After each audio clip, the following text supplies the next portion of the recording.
नमस्कार दोस्तों, स्वागत है आपका हमारे YouTube चैनल @स्टडी स्ट्रीम 000 पर।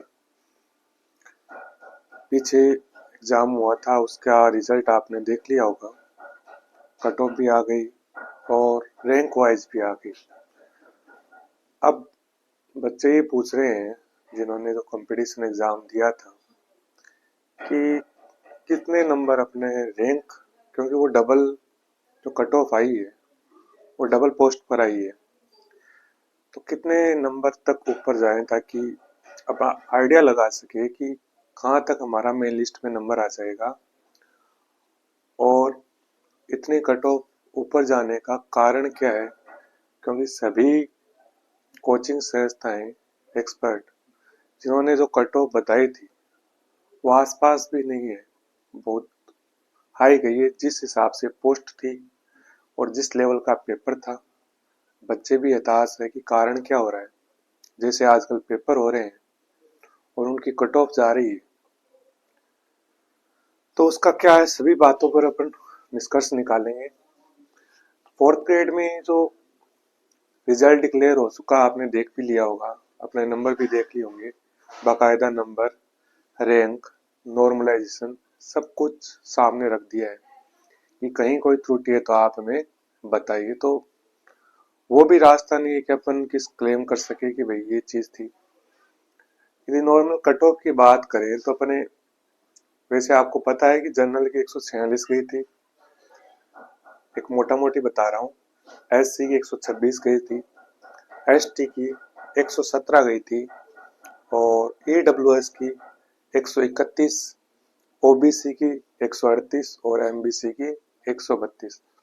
ये नॉन टीएसपी एरिया की है। वैसे टीएसपी की एरिया की भी देखी होगी, अधिकांश नॉन टीएसपी, इसलिए मैंने नॉन टीएसपी ही लिखी है। अब बात रहेगी ये कट ऑफ इतनी ऊंची क्यों जा रही है और किस रैंक तक का सिलेक्शन मान के चले कि मेन लिस्ट में नंबर आ जाएगा। तो अपन बात करते हैं सबसे पहले कारण क्या है कि रैंक, ये कट ऑफ इतनी ऊंची क्यों गई। किसी ने आप दोष कर दे सकते हो, आपको आज़ादी है किसी भी जो आपको यूट्यूब पर बताया गया है, हालांकि मैंने भी बताया था, लेकिन उसके आसपास क्यों नहीं आई। इसका मेन रीजन है कि इसमें जो कैंडिडेट बैठे हैं वो हायर क्वालिफिकेशन के बैठे हैं। जितनी भी ऊंची हायर क्वालिफिकेशन है सब इसमें आ गए। उनकी वजह से जो फोर्थ ग्रेड की तैयारी कर रहे हैं और जो अन्य सभी एग्जाम की हाई लेवल तक की तैयारी कर रहे हैं, तो उन्होंने इस कट ऑफ को बैलेंस बिगाड़ दिया है। क्योंकि जो अपर क्लास के जो कंपटीशन की तैयारी कर रहे हैं तो उनके थोड़ा कवर होया हुआ है वो, तो इसकी वजह से ये कट ऑफ है। लेकिन जो मान लो इसमें नहीं भी आए, उसके चलो बाद में बात करेंगे।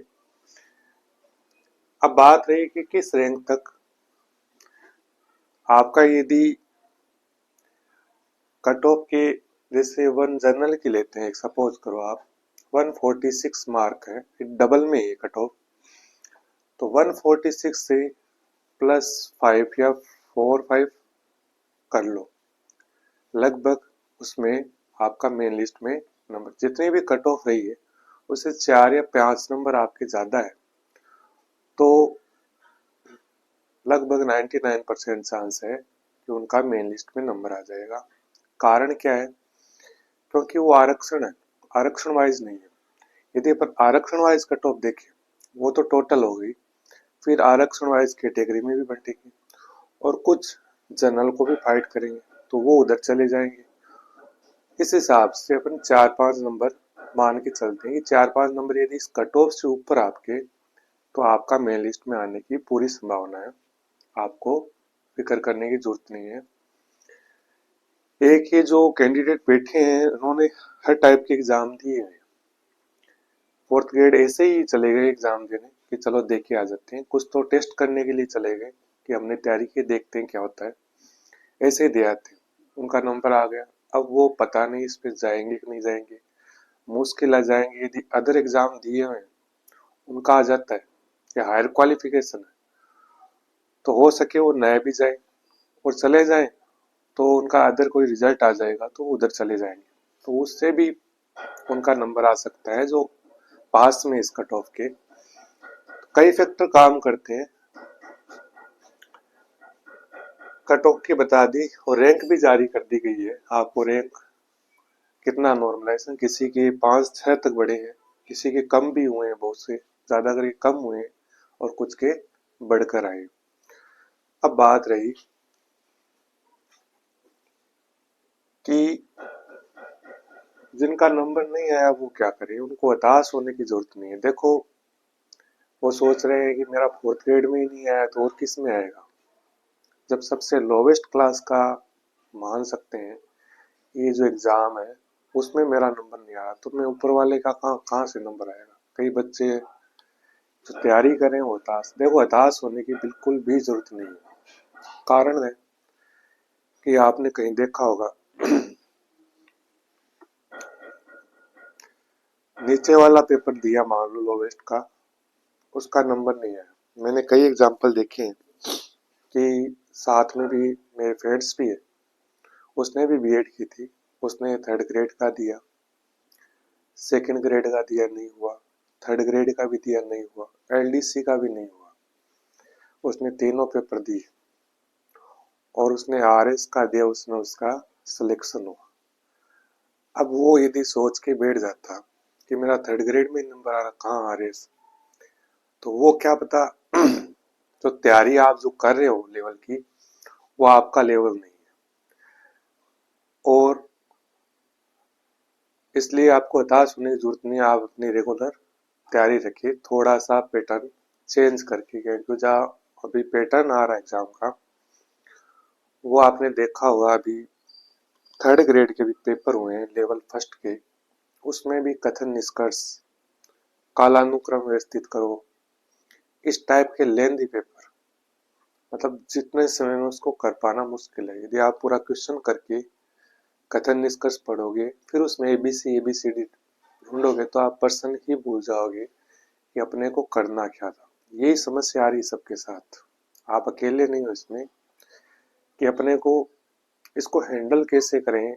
इस टाइप के पेपर दे रहे, देखो ये कुछ ज्यादा समय तक ऐसे पेपर नहीं चल सकते, क्योंकि ये पेपर जब पेपर बनाया जाता है तो हमको 3 चीजों का ध्यान रखना पड़ता है।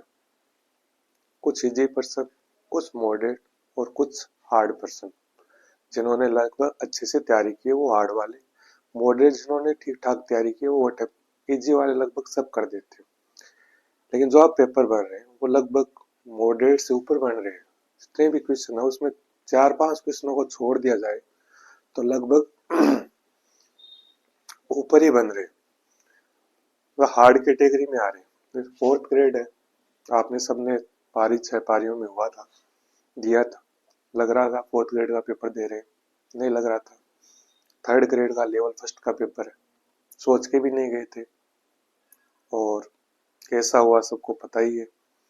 मतलब टाइम ही नहीं बच रहा और साथ में पर्सन ऐसे पूछे जा रहे हैं जो आपको किताबों में ही नहीं मिलेंगे।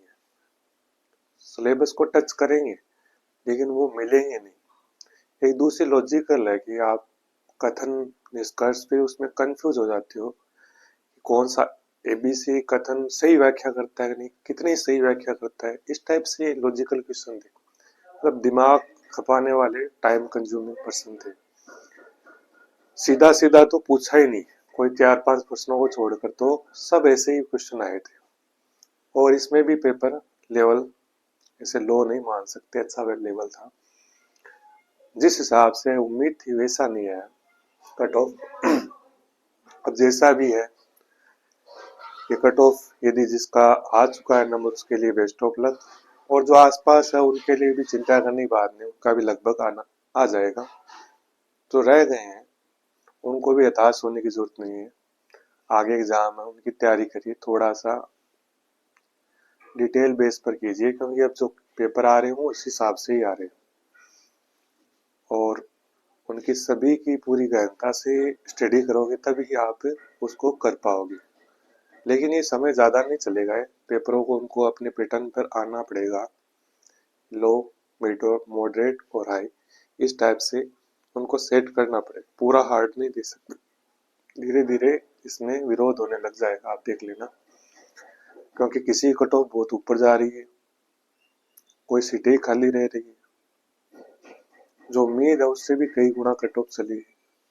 अब क्या पता बच्चे ज्यादा पढ़ने लग गए, पेपर इजी आने लग गए, पेपर पता है सबको इजी नहीं आ रहे, बच्चे भी क्या पता कहाँ से पढ़ रहे हैं। इसमें तो चलो मान लो अपन अनुमान लगा सकते हैं कि जो बड़े हायर एजुकेशन वाले एंटर कर गए उससे वो कट ऑफ ऊपर चली गई होगी, लेकिन जो और एग्जाम उनमें भी यही हो रहा है। सबकी शिकायत है, मैं समझ सकता हूँ आपकी बात। थर्ड ग्रेड का भी जो लेवल फर्स्ट सेकंड है उनके बारे में भी मैं अगला वीडियो बनाऊंगा कि उसमें उनका किया क्या जाए, पेपरों का कैसे क्या पढ़ा जाए और उनको किस हिसाब से देखा जाए कि उनको अपने को समय रहते उनको सॉल्व कर सके और उनका पैटर्न समझ सके कि किस क्या पैटर्न है। बच्चों को ये समझ में नहीं आ रहा कि हम पढ़े तो पढ़े क्या। लोक देवता आगे सबको पता है, लोक देवता। अब पढ़ने वाला लोक देवता का जन्म कहाँ हुआ सब पढ़ लेगा, इसका रोल क्या था, उन्होंने क्या किसके लिए प्राण दिए थे, कहाँ से है, लेकिन कालानुक्रम जल्दी से नहीं पढ़ पाएगा। वो ये भी पढ़ लेगा कि इसका इनका जन्म कब हुआ, लेकिन 4-5 लोग देवता दे देंगे और सभी का जन्म आप तभी प्रश्न अटेम्प्ट कर पाओगे तो 500 का जन्म की डेट आपको याद हो, फिर उनको बढ़ते क्रम में या पहले कौन से लोग देवता हुए बाद में कौन से हुए, इस हिसाब से कालानुक्रम व्यवस्थित। मतलब पढ़े तो कितना पढ़े, ये सभी बातें अपन अगले वीडियो में डिस्कस करेंगे। अन्य कोई आपको पूछना हो आपको तो आप कमेंट बॉक्स में पूछ सकते हैं। सभी को बेस्ट ऑफ लक जिनका इसमें सिलेक्शन हो गया है, और उनको भी आगे तैयारी जारी रखिए, जो थोड़ा सा रह गए उनको भी टेंशन की जरूरत नहीं है। इनका इनमें नहीं तो अन्य एग्जामों में आपका नंबर निश्चित रूप से आ जाएगा। Thank you.